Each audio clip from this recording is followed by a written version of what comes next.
Olá, tudo bem? Hoje queremos falar sobre a existência de Deus. A maioria das pessoas acredita na existência de Deus, apesar de que a maioria vive como se ele não existisse. A grande pergunta é: como podemos saber que Deus existe? Sendo bem objetivo numa explicação, se nós enxergarmos uma pintura, nós deduzimos que existe um pintor.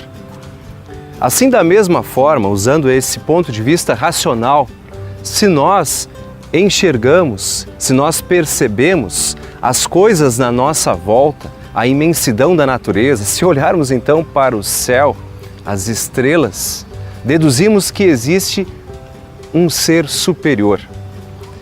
Um ex-presidente dos Estados Unidos, muito notável em seus discursos, em seus textos escritos também, certa vez escreveu e falou: Abraham Lincoln, eu entendo que um homem possa olhar para o chão, para a terra e ser um ateu, mas não entendo como alguém pode erguer os olhos aos céus e não acreditar na existência de Deus.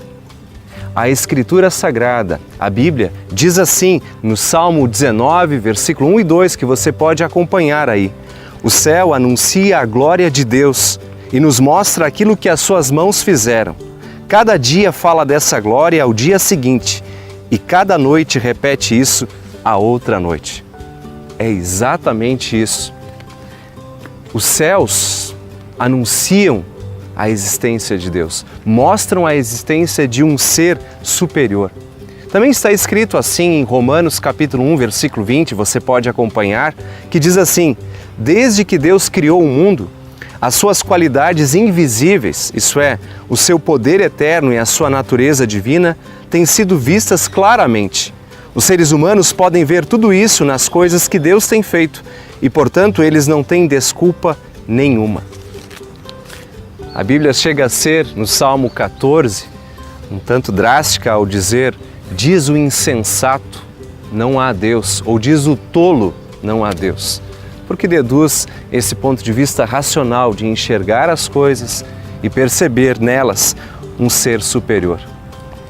Muito bem, existe Deus pelo que nós notamos. Agora, quem é esse Deus que existe? Quem é esse Deus que existe? Antes eu falei da pintura e do pintor. Se eu vejo um quadro, uma pintura, eu penso que existe sim um pintor. Mas quem é esse pintor? Ele é alguém baixo, alto? Ele é magro, gordo? Ele é homem, mulher? Eu não sei. Eu só deduzo a existência desse pintor. Mas quem é esse pintor? Assim deduzimos a existência de Deus. Mas quem é esse Deus que existe? A única maneira de saber é o próprio Deus se revelando. Isso aconteceu algumas vezes de maneira direta. Deus se revelou diretamente a pessoas como Noé, como Abraão. E Deus também se revelou a profetas como Moisés e Elias. E por meio desses profetas se revelou a muitas outras pessoas. Mas de uma maneira direta, clara, Ele se revelou no seu Filho Jesus Cristo.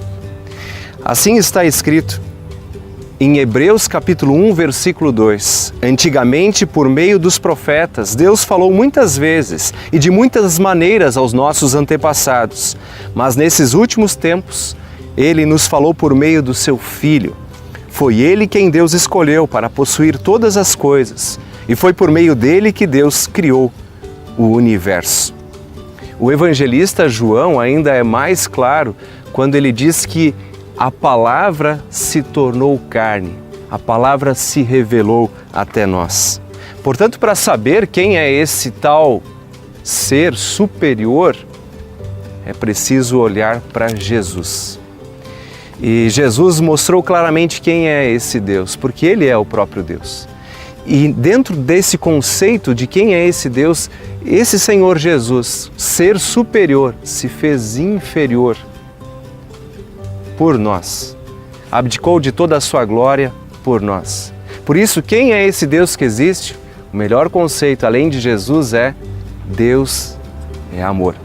Porque em Jesus, Deus ama cada um de nós. Ama cada um, de forma que na nossa vida Ele faz uma pintura perfeita, uma aquarela colorida, às vezes cinzenta por causa dos nossos problemas e dificuldades que nós mesmos fazemos. Mas na mão do verdadeiro pintor, nossa vida vira uma aquarela muito linda, porque Deus que existe é amor e se revelou em Jesus. Fique com Jesus, na paz e na alegria que somente Ele pode dar. Por exemplo, como será viver num planeta lotado? Nós temos uma herança muito grande que vem do Antigo Testamento. Geraldo, aqui em Porto Alegre, para você chegar